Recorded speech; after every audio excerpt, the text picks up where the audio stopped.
Yan, good morning mga kagigil. Magluluto tayo ng fried chicken wings. Okay, pakukuluan muna natin tong ating chicken wings. Yan. Mga 20 to 30 minutes para talagang malambot siya. Tsaka humihiwalay na sa buto. Okay? Takpan natin. Ayan, okay na po yung chicken natin. Dip na po natin siya sa egg. Yan.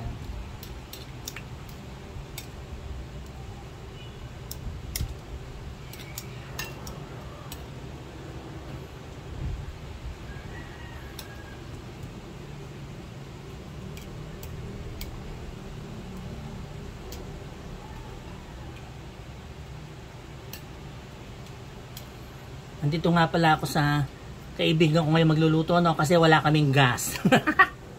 Kaya dito ako ngayon. Tapos ngayon okay na yan, lalagyan na natin sa ating flour. Gagawin natin ganito.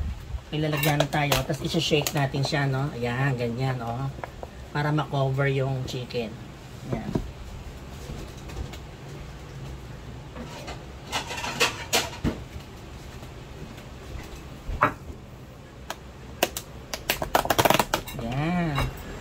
Tapos kunin na natin, di ba? Shake niyo ba para mawala excess na harina. Para hindi naman lasang harina ang chicken. Ayan. Paulit-ulit lang gagawin natin procedure yan, lagay dyan. Cover. Then shake. Okay.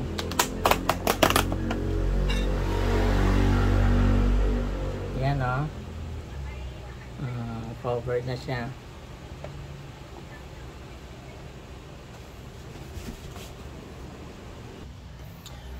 Yan, coated na po yung ating chicken. Wait na lang po natin tong minute yung kawali natin, tapos pa-fry na natin siya, Saglit na saglit lang kasi napakuluan na yung chicken, kaya luto na siya sa loob. Okay, pag-fry na po tayo ng chicken natin, Again, sandali na lang to. Yan. Kasi luto na po yung loob. Napakuluan na natin yung manok.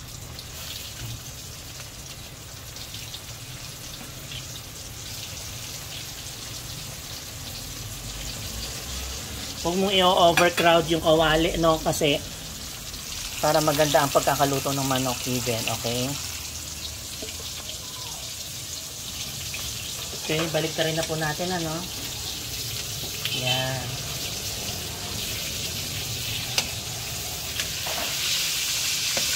Sige, pwede na siya. Balik ka rin.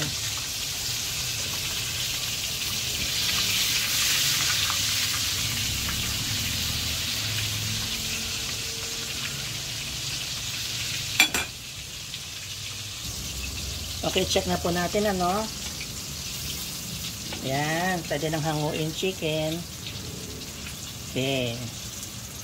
Lagyan na natin sa may paper towel para ma-absorb yung oil. Wow, ang ganda. Ganda na pagkakaluto, guys. Tingnan nyo.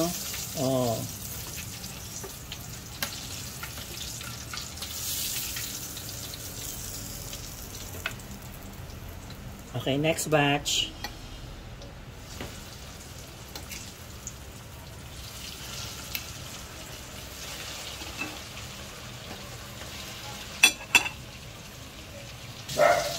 Okay, balik na rin na natin yung second batch. Yan.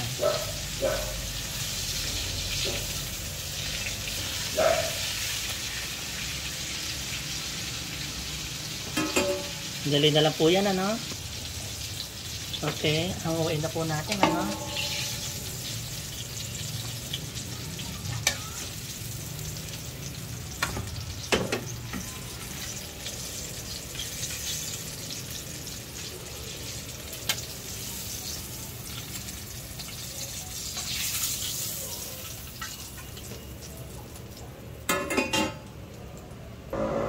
Yan na po ang ating fried chicken wings.